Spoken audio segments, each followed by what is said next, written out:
Antes de iniciar la sesión estuve viendo la cantidad de personas que hay y también saludos especiales a muchos colegas que están asistiendo a esta sesión. Y también saludos a las personas de una empresa docente y quiero darles las gracias por permitirme estar aquí con ustedes hoy. Una empresa docente es mi casa donde de alguna manera me enamoré por la educación matemática y decidí dedicar mi vida a investigar el asunto de por qué y cómo podemos entender que las matemáticas y la educación matemática son políticas. Lo que preparé para hoy es tratar de dar una mirada a esta pregunta, cómo la educación matemática en secundaria puede acometer la inequidad, que es el tema al cual que nos reúne hoy. Y lo que voy a tratar de hacer es argumentar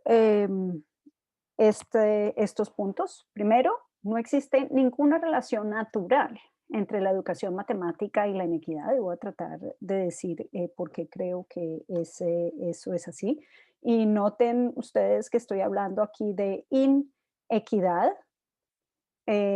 porque desde mi punto de vista, estos dos asuntos van juntos, tanto la equidad como su opuesto. Lo segundo es que si pensamos en relacionar la educación matemática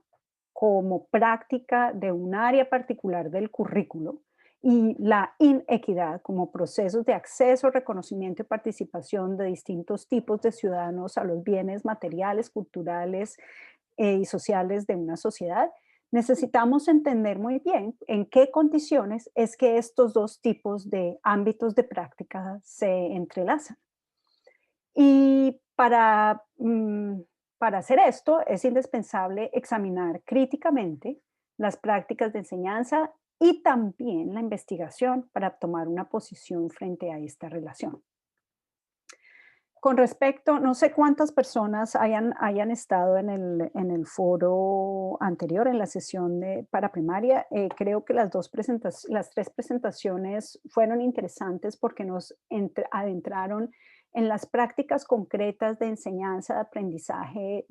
de las matemáticas en unos ámbitos particulares. La profesora Carulla nos hizo más una relación con matemáticas y cultura, y lo que yo voy a hablar hoy es más una visión, si ustedes quieren llamarla, de helicóptero, para hacer unas preguntas más amplias sobre la importancia de la educación matemática como fenómeno cultural donde se están a diario discutiendo em, los significados que le queremos dar a las matemáticas y su valor dentro de una sociedad. Entonces, esto es lo que voy a tratar de hacer y de hablar hoy. Así que voy a tratar tres temas. Uno, voy a tratar de mirar el currículo de matemáticas y su conexión histórica con las ideas de progreso y modernización. Y creo que este es un punto muy importante para nosotros como educadores matemáticos de entender, porque normalmente nosotros miramos el currículo de matemáticas en términos de los contenidos y las ideas que tenemos que llevar al aula, pero el currículo como un artefacto cultural y como un elemento am, para dirigir las formación de los ciudadanos en las poblaciones, en especial dentro de la educación masiva y la educación moderna, es muy importante entender y pensarlo. El segundo tema que voy a tratar es hablar de dos maneras como en la investigación en educación matemática se ha abordado la idea de cómo y por qué educación matemática e inequidad se relacionan. Y voy a terminar con lo que yo llamo el reto ético-político a los educadores matemáticos, una vez de alguna manera tenemos esta visión de helicóptero sobre qué es lo que podemos pensar al respecto. Mm, Empecemos problematizar una idea que hoy es muy importante, y es esta idea que aparece en todos los currículos y muchísimos documentos nacionales en distintos países, de que necesitamos aumentar la formación matemática de las poblaciones, no solamente en cantidad, sino también en calidad. Y lo que es muy paradójico de esta situación es que entre más existe el deseo político de incrementar la competencia matemática de las poblaciones, parece al mismo tiempo que hay más personas que no logran alcanzar los niveles mínimos esperados o que de alguna manera es menor la cantidad de la población que, donde realmente se aumenta esa capacidad matemática. Y esta idea de la expansión del deseo de las matemáticas la podemos encapsular en la idea de las matemáticas para todos, que ha aparecido más o menos explícitamente en currículos internacionales, pero que con seguridad se ha vuelto una de las ideas dominantes en la educación matemática. Tenemos que hacer una educación matemática para alcanzar a tantos estudiantes como sean posibles. Lo que pasa es que esa educación matemática que apela a todos, en realidad está generando unas matemáticas para unos pocos. Y esta situación paradójica es, digamos, mi punto de partida. Ahora, lo que vale la pena interrogar es, ¿y cómo, si deseamos esa expansión y si trabajamos todos por cualificarnos mejor, aparentemente hay formación de profesores, muchas cosas, ¿por qué al mismo tiempo parece que no avanzamos en la realización de ese tipo de deseo? Y es ahí donde tenemos que empezar a entender el currículo de matemáticas como un fenómeno cultural y empezar a entender las condiciones dentro de las cuales los distintos currículos de matemáticas en distintos países se han dado. A grandes rasgos, creo que podríamos pensar y ubicarnos en, digamos, la posguerra, después de la Segunda Guerra Mundial, y todo un movimiento de optimismo tecnológico que hubo en la educación, donde a partir de los años 1950 empezó a haber un énfasis muy grande por el desarrollo de currículos con nuevas tecnologías de enseñanza y aprendizaje para hacer de la formación escolar y de los resultados escolares un tipo de medición de desarrollo humano, de capacidad y de progreso individual, social y también de las naciones. Y en ese momento, en 1980, más o menos, es el momento donde los educadores matemáticos y los investigadores empezaron a dar cuenta que los primeros esfuerzos de la matemática moderna, si bien habían generado mejores currículos para una porción muy delimitada de estudiantes, se había convertido en un proyecto muy elitista, donde muchas personas no estaban alcanzando los logros esperados. Y de alguna manera ahí empiezan a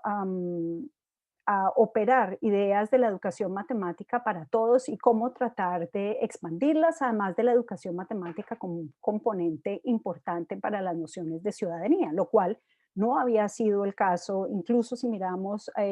discusiones antes de la Segunda Guerra Mundial. Todavía las humanidades, el estudio de las humanidades se consideraba como aquello que iba a formar al ciudadano más virtuoso. Hoy en día, pues, hablamos del ciudadano virtuoso como aquel que maneja y es competente matemática y científicamente. Ahora, en la educación, cuando yo en mi investigación empiezo a mirar sistemáticamente la manera como la investigación en educación matemática habla de este problema, de esta paradoja a la cual acabo de referirme. Es interesante ver e identificar los distintos argumentos que se presentan en la investigación sobre cómo y por qué la educación matemática tiene algo que ver con la generación de inequidades. Y un primer tipo de argumentos que se encuentran en la literatura internacional, en la investigación en educación matemática, es